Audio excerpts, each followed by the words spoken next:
Salut! Alors ça y est, il est temps de vous faire le compte rendu de Mars au féminin. Parce que à l'heure où je tourne, on n'est pas encore en avril, en mai pardon, mais pas loin. Hein, le 1er mai, c'est après-demain, et je vous ai toujours pas fait les vidéos bilan de Mars au féminin. Donc il y en aura deux à suivre, 4 livres à chaque fois. Allez, c'est parti. Et on commence par Les femmes qui craignaient et les hommes de Jessica Moore. Alors, on se situe en Angleterre, dans une maison qui accueille des femmes qui ont eu des accidents de vie liés aux hommes. Souvent des femmes battues, souvent des femmes en rejet par rapport à leur famille, par rapport à leur mari, à leur ex-conjoint, à leurs frères. Des femmes qui ont subi cette violence-là, qui sont rejetées, qui sont recueillies dans cette maison. Donc c'est une maison qui est ultra protégée. Les hommes ne sont pas les bienvenus. Et l'histoire débute avec la mort pas d'une des femmes qui était dans la maison pour être protégée, mais par une des femmes qui était là pour les aider, une des accompagnatrices, qui est retrouvée noyée. Et on ne sait pas si c'est un suicide ou un meurtre. Et donc 2 enquêteurs, un vieux briscard et un plus jeune, vont venir dans cette maison pour mener l'enquête, ce qui pose quand même un petit souci. Et en parallèle de ça, on suit une autre femme dont on voit un peu l'engrenage, on la voit tomber plus ou moins amoureuse, puis s'installer avec un homme dont on sent tout de suite qu'il va être problématique. Et on la voit faire toutes les erreurs que font certaines femmes, malheureusement sans pouvoir sans réussir à revenir en arrière. C'est un personnage qui est très touchant. Et alors on se doute bien qu'à un moment donné, les 2 histoires vont se rejoindre, mais on ne sait pas comment. Voilà pour le pitch de base. Alors c'est vrai que si vous aimez les livres un peu page-turner où l'action va vite, ça va pas vous correspondre. C'est plutôt un livre qui prend son temps. Et qui est intéressant dans le développement des personnages. On a cette relation entre cette femme et cet homme qui se rencontrent, qui s'installent ensemble, dont on ne sait pas très bien ce qu'ils viennent faire dans l'histoire globale. Et ça prend le temps d'installer cette pesanteur, cette installation de la toute-puissance de l'homme, de la malveillance de l'homme sur cette femme. Et en parallèle, c'est pareil, l'enquête autour de la mort de cette femme prend son temps. Ce qui est intéressant, c'est de suivre ces 2 hommes. Un, c'est vraiment la vieille école, il est très macho, on sent que c'est pas le mauvais bougre, mais c'est juste une autre génération, et il a des comportements, des attitudes et des propos qui peuvent être parfois un peu compliqués, un peu problématiques, sans qu'il s'en rende compte. C'est vraiment quelqu'un qui ne s'est jamais posé la question, qui est marié, qui a une fille, sa fille lui fait remarquer son comportement, mais voilà. Et il est accompagné d'un jeune qui semble, lui, vouloir essayer de faire des efforts et qui parfois prend le relais. Et à 2, ils essayent de trouver un équilibre pour trouver qui a tué cette femme. Et à travers leur regard et à travers la description de cette maison, on va rencontrer plein de portraits de femmes et elles sont très touchantes. Elles sont très touchantes par leur parcours de vie, par leur choix, par la difficulté de rejeter son mari, de rejeter un système qui nous a construit, qu'on connaît. Il y a des personnages qui sont vraiment extrêmement touchants. Après, ça traîne un peu en longueur parfois, mais voilà, comme je disais, c'est lent, mais moi, ça m'a pas gênée. Franchement, à la lecture, j'étais bien dedans. Ce qui est intéressant dans ces portraits de femmes, c'est que l'autrice ne tombe pas dans le cliché. Elle n'est pas en train de nous dire que les femmes détestent les hommes, pas du tout. C'est juste le comportement de la société de certains hommes qui fait qu'aujourd'hui, les femmes sont en danger, sont fragilisées. Et à travers ces différents personnages, on sent tous ces problèmes qui s'accumulent. Et pour moi, j'ai trouvé que le personnage le plus intéressant, c'était le vieux flic. Parce que lui, il voit vraiment pas où est le mal dans ses petites remarques machistes, dans ses petites... Parce que lui, c'est pas un mauvais mari, il frappe pas sa femme, enfin, il voit pas où est le problème. Et la nécessité de toujours devoir le recadrer, j'ai trouvé que c'était assez pertinent et très intéressant. J'ai beaucoup aimé aussi le fait que ça se passe à Manchester. On est dans une espèce de ville un peu à côté de Manchester, de petites villes un peu perdues dans lesquelles tout le monde peut potentiellement s'épier, se voir, dans lequel il se passe pas grand-chose et en même temps il y a des choses qui se passent. Et j'ai trouvé que le choix de cette espèce de lieu un peu neutre, vous voyez, on n'est pas dans Londres, j'ai trouvé que c'était bien senti, à deux niveaux. D'abord, bah, la violence, c'est pas que dans les grandes villes, hein, dans les petits villages aussi. Et ensuite parce que c'est un endroit où certaines femmes peuvent venir de loin se réfugier. Voilà, on arrive un peu en bout de ligne, on prend des trains, des bus, et on arrive là dans ce bled paumé, dans l'espoir que personne ne va nous retrouver. C'est un roman qui repose beaucoup sur le mot confiance. À qui peut-on faire confiance? Il y a le personnage féminin qui organise la maison, qui régit la maison, qui est un personnage complexe, intéressant. Et j'ai trouvé que au-delà de la volonté de l'autrice de vouloir insister fortement sur les violences faites aux femmes, il y a quand même beaucoup de nuances de gris. On n'est pas dans la facile, on n'est pas dans le c'est tout noir ou tout blanc. Il y a beaucoup de subtilité, beaucoup de nuances de gris, et pas de nuances de grès, hein. Et j'ai trouvé ça plutôt bien fait. En fait, c'est un récit qui sonne juste, que j'ai aimé lire. J'ai juste été un peu déçue par la fin. Non pas que je l'avais deviné, parce que je n'ai pas du tout vu venir le twist final. Et je pense que si vous aimez les polars qui prennent leur temps avec un bon gros twist à la fin, je pense que vous aimerez ce roman. Moi, ça m'a pas suffi. Ou au contraire, peut-être que ce twist-là, je l'ai trouvé trop énorme. Et ça m'a pas emballé de dingue. Voilà. J'aurais aimé peut-être autre chose, plus d'explications autour de la mort de cette femme. Cependant, ça reste indéniablement un livre que j'ai pris beaucoup de plaisir à lire, qui reste un livre...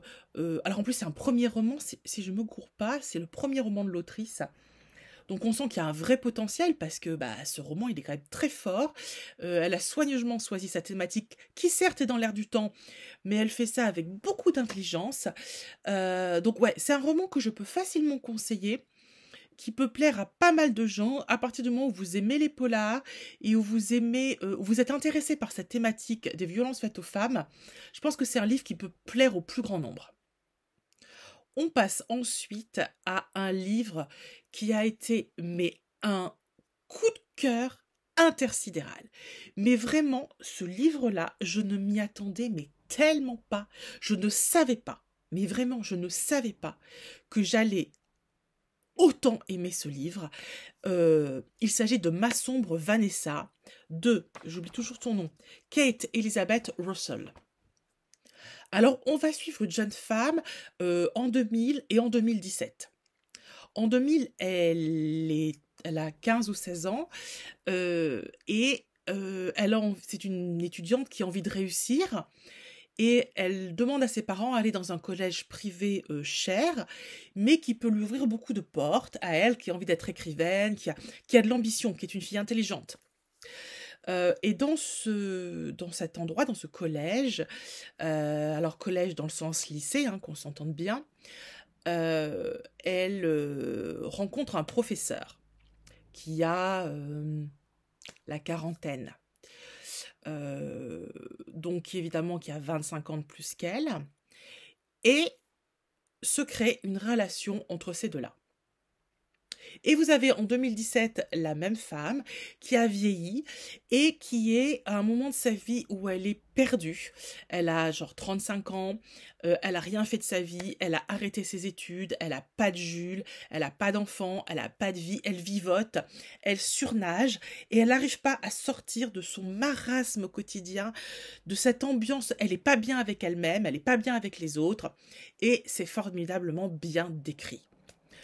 Pourquoi est-ce que j'ai autant aimé ce roman? Pourquoi est-ce que je pense que ce roman est surpuissant? C'est que je crois que c'est la première fois que je lisais un roman dans lequel on décrit de façon aussi claire et simple ce qui est extrêmement compliqué, c'est-à-dire l'ambiguïté de ce type de relation. Souvent, quand on parle de ces relations, on parle des victimes, la jeune fille, et puis du méchant prof.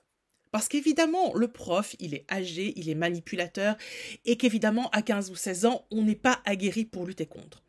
Cependant, indéniablement, elle est amoureuse de lui. Et ça, il ne faut pas le nier.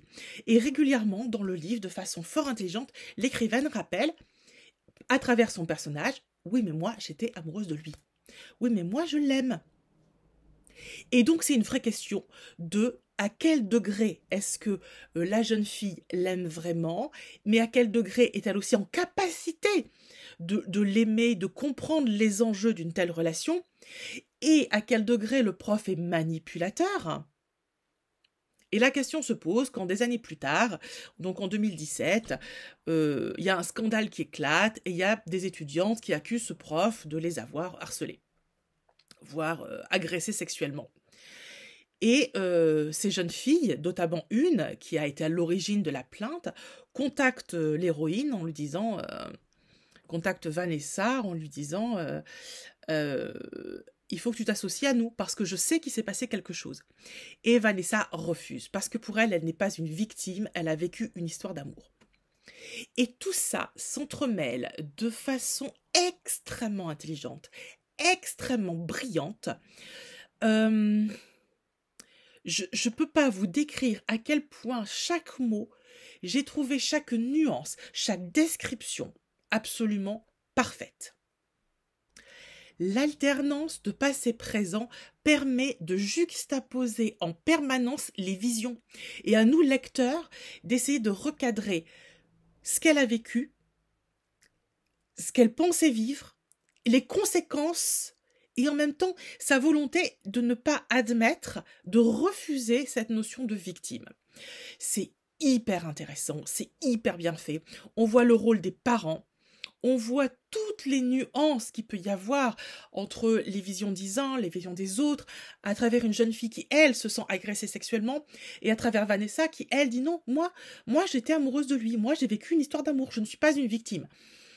Ça décrit très bien à quel point c'est compliqué le statut de victime, à quel point à un moment donné se positionner en tant que victime peut être culpabilisant, parce qu'on se dit, on se sent diminué, et le jugement de la société. Très compliqué aussi. Et j'ai trouvé que c'était brillant, tellement bien amené, tellement intelligent. Après, c'est un roman qui est sans concession, qui est extrêmement dur, qui est extrêmement noir et qui vous décrit en 500 pages une descente aux enfers, ni plus ni moins. Une descente aux enfers d'une jeune femme qui dit « je ne suis pas une victime » et qui pourtant se retrouve littéralement démunie de tout et sans rien. C'est absolument passionnant à lire. Et bien évidemment, la description des techniques de manipulation qui sont subtiles, l'absence de réaction de l'école qui joue le jeu du prof, c'est impressionnant de voir le déni de la société, c'est absolument formidablement bien amené. L'absence de réaction des parents qui savent pas comment jouer avec tout ça, qui savent pas se débrouiller avec leur fille qui est amoureuse. Comment on gère ça? Moi, je l'avais déjà vu dans le roman de Vanessa Springora où on sentait vraiment la mère assez démunie. Comment on gère? Et c'est dur parce que vous êtes face à votre enfant. C'est extrêmement bien décrit aussi dans le livre de Manon Fargeton, Tout ce que dit Manon est vrai, où la mère décrit dans le roman que j'avais trouvé absolument remarquable, essaye de faire tout ce qu'elle peut, lutte, mais en même temps, quand votre enfant veut vivre sa vie, eh ben, qu'est-ce que vous pouvez faire? Vous êtes démunis. Et j'ai trouvé que vraiment là, à travers ces différents romans, on a une variation sur ces manipulations, sur ces histoires d'amour, sur ces histoires de victimes absolument brillant. Et si vous n'avez pas lu Ma sombre Vanessa, et si vous n'avez pas lu Tout ce que dit Manon est vrai, et si vous n'avez pas lu le livre de Vanessa Springora, Le consentement, eh bien écoutez, lisez-les. Je pense qu'avec ces trois-là, honnêtement, on a une écriture de toutes les différentes nuances de gris, excusez-moi, j'y reviens encore, les différentes nuances de bleu, si vous voulez, ou de rose, non, pas de rose, de tout ce qui est de l'ordre de la manipulation et du consentement. Comment ça se joue, qu'est-ce qui intervient, qu'est-ce qu'on peut faire, quelles sont les limites, et surtout dans Ma sombre Vanessa, les limites du statut de victime. Voilà. Et que quand on veut pas se reconnaître en victime, eh ben, il n'y a rien à faire. La société, elle peut rien faire. Voilà. Petite touche finale dans le roman Ma sombre Vanessa qui finit, je trouve, de rendre ce bouquin extraordinaire, c'est tout l'aspect littéraire. C'est un roman qui est extrêmement bien écrit, alors c'est pareil, c'est un premier roman, mais c'est incroyable ce premier roman. Il est sublimement écrit. Et comme le professeur en question est un professeur de littérature, et que la jeune fille rêve d'être écrivaine, c'est une super lectrice, dont vous avez plein dans cette relation d'échange autour de la littérature. Et ça fait aussi partie du processus de séduction. On le sentait bien dans Le Consentement, où vous avez un Gabriel Matzneff qui est un espèce d'écrivain qui se joue extrêmement intelligent, séducteur aussi par sa culture littéraire. Et là, vous retrouvez tout ça, parce que cette jeune fille, elle est pétillante intellectuellement et elle est stimulée intellectuellement par cet homme. Ça marche aussi dans le livre de Manon Fargeton, qui est face à un éditeur, qui va la porter, qui dit qu'il va l'aider à faire ses livres. Vous avez derrière toute cette manipulation aussi cette connexion intellectuelle face à des jeunes femmes qui sont brillantes intellectuellement, qui ont besoin d'être stimulées intellectuellement et qui tombent face à des prédateurs qui, eux, eh ben, ils ont les armes, ils ont tout pour manipuler, ils ont le charisme, ils ont l'intelligence, ils ont la culture littéraire. C'est un piège absolu. Ah, qu'est-ce que j'ai aimé cette lecture! Si vous n'avez pas peur de vous confronter à quelque chose d'un petit peu dur, d'un petit peu noir, parce qu'honnêtement, ça reste quand même très très très très dur, mais je vous invite fortement à lire ce livre. Moi, j'en avais entendu parler sur les réseaux, mais j'avais lu du bien, mais je n'avais pas compris dans les descriptions des gens à quel point ce livre était brillant. Pour moi, ce livre, il est hors norme, il est extrêmement intelligent, extrêmement bien écrit, extrêmement brillant, et j'invite tous les gens qui se sentent la force de le lire à y aller. Parce que ça fait partie des livres qui méritent d'être lus, tout comme tout ce que dit Manon est vrai, tout comme Le Consentement. Vraiment, lisez Ma sombre Vanessa. Et puis vous saurez pourquoi ce livre s'appelle Ma sombre Vanessa. Bon, on part dans du plus léger, c'est pas vrai, ce n'est pas du plus léger, mais un peu plus drôle quand même, puisque je vais vous parler de La Daronne d'Anne-Laure Kerr. Alors oui, c'est du plus léger, parce que quand même si c'est un polar, on va être dans un univers un peu plus... c'est noir un petit peu aussi, mais un peu plus rigolo par moment. On va suivre Patience Portefeu. Non, pas Hortefeux, ça c'est quelqu'un d'autre que je n'aime pas du tout au demeurant. Portefeu, Patience Portefeu. Voilà. Patience Portefeu. Alors, il faut savoir que ce roman est très court. Et déjà, je voudrais dire en préambule qu'il y a chez cette autrice une capacité à dire beaucoup avec peu. Parce que l'histoire est extrêmement dense, extrêmement longue, extrêmement puissante, drôle, parfois légère, dans 200 pages. Donc ça, franchement, j'ai trouvé ça... Pourquoi? Qu'est-ce qu'elle me fait, ma caméra? Non, ça va. J'ai trouvé ça vraiment très très fort. Je m'attendais pas à ce que ce soit aussi dense dans aussi peu de pages, en fait. Donc on suit cette Patience, on la suit au début de sa vie chez ses parents. Donc son père, c'est un baron de la drogue. Et donc, elle baigne dans un milieu un peu spécial, au milieu des mafieux. Et puis, elle est très riche, avec de l'argent sale, mais dans un milieu très riche. Et on la suit à sa vie actuelle, où elle est veuve d'un homme qu'elle aimait énormément. Elle a des enfants qui sont grands, qui sont partis, et elle est toute seule. Et elle vit dans son appartement, dans un immeuble, comme elle le dit, qui a été racheté par des Chinois. Elle est la seule à pas être chinoise dans l'immeuble. Et elle se fait chier. Sauf qu'elle a de la chance, elle parle arabe. Et elle travaille pour la police, pour la justice, où elle fait de la traduction d'écoute lorsqu'il y a des dialogues entre des personnes d'origine arabe, d'origine maghrébine. Et un jour, elle entend un truc et elle comprend quelque chose qu'elle ne traduit pas, qu'elle garde pour elle, et elle va se mettre en tête de récupérer de la drogue, parce qu'elle a compris qu'il y avait de la drogue cachée quelque part, et si elle n'a pas les infos, elle veut la retrouver. Et s'ensuit toute une aventure, mais qui est tellement drôle, où elle veut d'abord retrouver cette drogue, puis évidemment elle la retrouve, et je vous laisse deviner après tout ce qu'elle essaye de faire pour la revendre. C'est très très drôle. En parallèle de ça, l'autrice amène un sujet essentiel actuellement qui est la vieillesse. Comment vivre vieux et bien en France actuellement, c'est quasiment impossible. Les EHPAD, c'est une catastrophe. Et elle a sa mère qui est placée en EHPAD et on voit à quel point sa mère n'est pas bien. On voit très très bien le personnel qui fait ce qu'il peut, mais quand vous avez juste pas les moyens, vous n'êtes pas assez nombreux, vous pouvez pas faire des miracles. Et j'ai trouvé elle arrive à lier ça à son enquête. Évidemment, il y a des points communs qui amènent avec, pas son enquête, mais avec son ambition de devenir baronne de la drogue.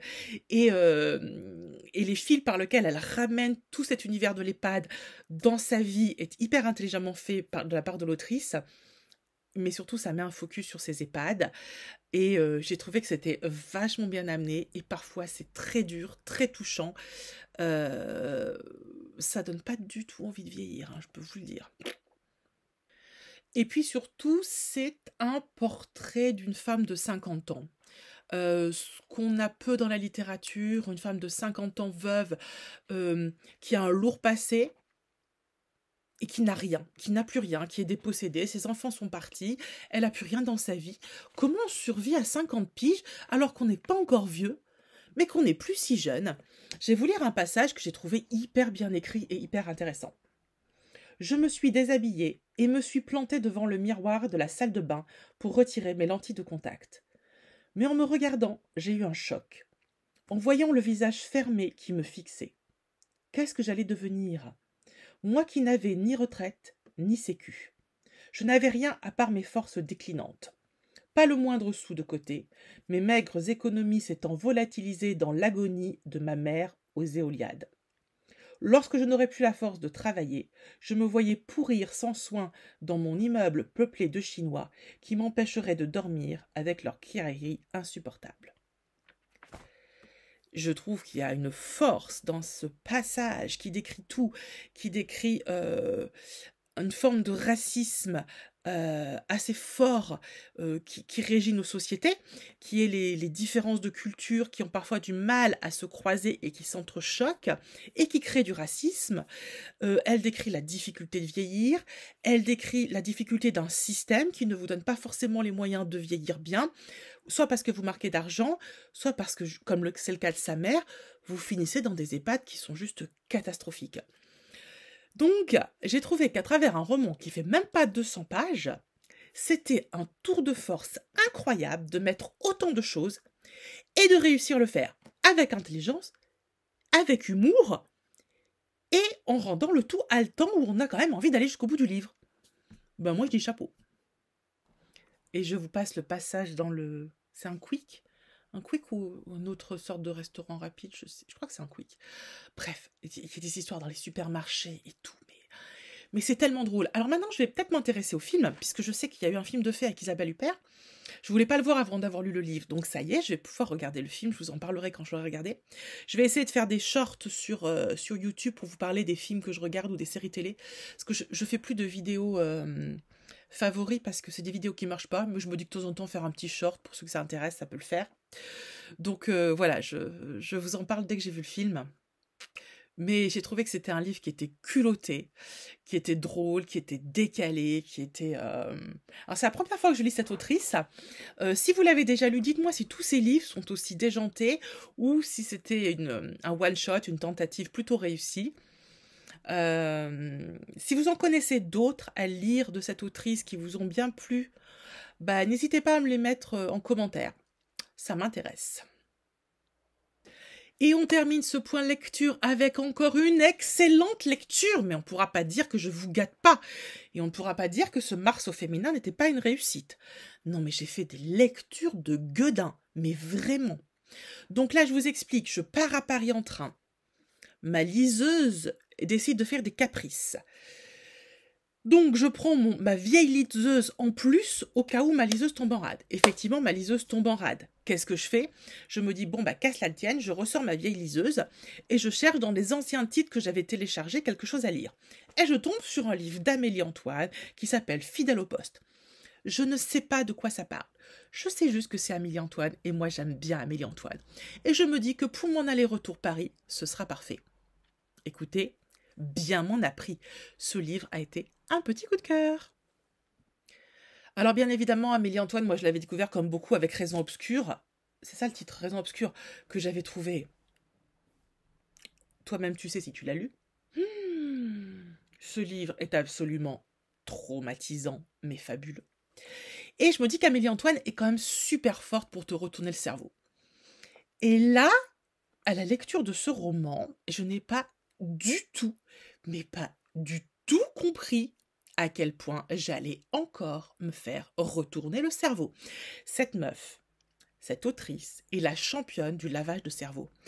Mais à chaque fois, je me fais couillonner. Donc on va suivre Gabrielle et Chloé qui sont mariés depuis quelques années. On a la description de leur rencontre, de leur histoire d'amour. Lui, c'est un gentil mec, banquier, etc. Elle, c'est une prof de sport dans les salles de sport, vous savez, prof genre aérobic, vous voyez le truc quoi. Aérobic, bienvenue dans les années 80. J'ai sorti mon bandeau et mon petit juste corps en lycra. N'importe quoi, meuf. Jane Fonda, bonjour. Voilà, donc... Bref, voilà. Vous avez l'image. Donc la fille, c'est Jane Fonda. Elle est hyper belle, hyper bien foutue, voilà. Ce petit couple est magnifique, parfait. Et malheureusement, on débute le roman, elle s'est noyée. C'était aussi une nageuse, ils habitent au bord de la mer, en Bretagne. Elle allait souvent nager et elle se noie. Et on va suivre la description de la tristesse, du deuil de cet homme qui a perdu la femme qu'il aimait plus que tout, et sa lente reconstruction. Et notamment, il intègre un groupe de parole dans lequel ils doivent tous partager leur perte d'un être cher pour les aider étape par étape. C'est une rencontre par mois en 12 mois pour essayer, voilà. Donc c'est hyper intéressant. Et dans ce groupe-là, il rencontre une photographe qui, elle n'est pas dans le groupe de gens qui ont perdu un être cher, elle est là pour faire des photos. Et ils ont une sorte de petit coup de cœur, et voilà. Et on voit la reconstruction aussi de Gabriel avec cette jeune femme, duquel il finit par tomber amoureux. Et donc là, moi, je suis à la moitié du roman, et je me dis, bon bah super, je suis ravie de lire une romance, je n'en lis jamais, donc je suis très contente, hein, ça me change. Juste, où on va, quoi? Parce que moi, Amélie-Antoine, elle m'a pas habituée à me faire lire de la guimauve. Mais pas vraiment, quoi. Ce que j'ai lu d'elle, à chaque fois, c'était une gifle dans la gueule. Donc je me suis dit, c'est bizarre. Et je pense avoir partagé sur Instagram comment ça s'appelle? Quand on parle à son téléphone, ce que je fais souvent parce que j'aime bien. Toi-même, tu sais, voilà. Et j'explique que je comprends pas où je vais parce que j'ai l'impression de lire une romance. Pardon d'être une grosse naïve, mais alors, à la moitié du livre, vous vous prenez une claque intersidérale, et ensuite ça va de mal en pis. C'est claque, reclaque, reclaque et reclaque. C'est un truc de dingue, vous ne savez pas où vous allez, vous mangez, mais alors, le lecteur, il en prend, mais alors voilà. À part la fin, que j'avais vu venir, et qui était dans une forme de logique, vu tout ce qu'on vient de s'enquiller dans ce roman, mais quand même. Mais, pardon, mais Amélie, je me permets de m'adresser à toi, mais où vas-tu chercher ça? Ce roman est génial. Et au-delà du côté jubilatoire, la construction narrative est surpuissante, parce qu'on entend alternativement les trois personnages parler. Évidemment Gabriel, évidemment, comment elle s'appelle, Emma, la nouvelle personne qu'il rencontre, mais aussi Chloé, qui est décédée au début du roman, qui intervient. Et elle a une façon d'amener la parole de Chloé comme une personne jalouse dans ce nouveau couple qui est en train de se construire avec ce regard en hauteur, puisque, vous voyez, elle est morte, donc elle a ce regard en hauteur. Et vous avez une alternance de points de vue qui est hyper intelligente. La construction narrative est folle. Est-ce que là, tout de suite, maintenant, en vous en parlant, j'ai juste envie de lire un autre livre d'Amélie Antoine? Tout à fait. Mais tout à fait. Moi, dans ma tête, maintenant, Amélie Antoine, c'est meuf, t'es en panne de lecture, tu prends un livre d'Amélie Antoine et t'es sûr que tu vas repartir, mais alors, sur des rails, quoi. Incroyable. Alors, je peux pas vous en dire beaucoup plus parce qu'en fait, qu'est-ce que vous voulez que je vous dise?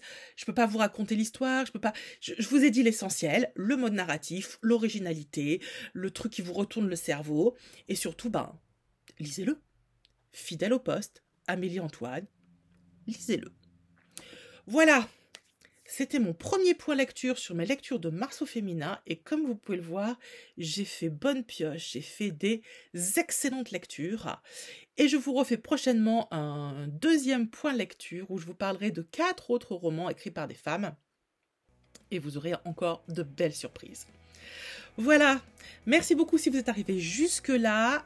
N'hésitez pas à commenter, à me donner votre avis si vous avez lu ces romans, si vous avez lu d'autres romans d'Amélie Antoine que là encore vous avez envie de me conseiller. Pensez bien à vous abonner, à liker, et puis je vous embrasse fort et on se retrouve très vite. Évidemment. Ciao.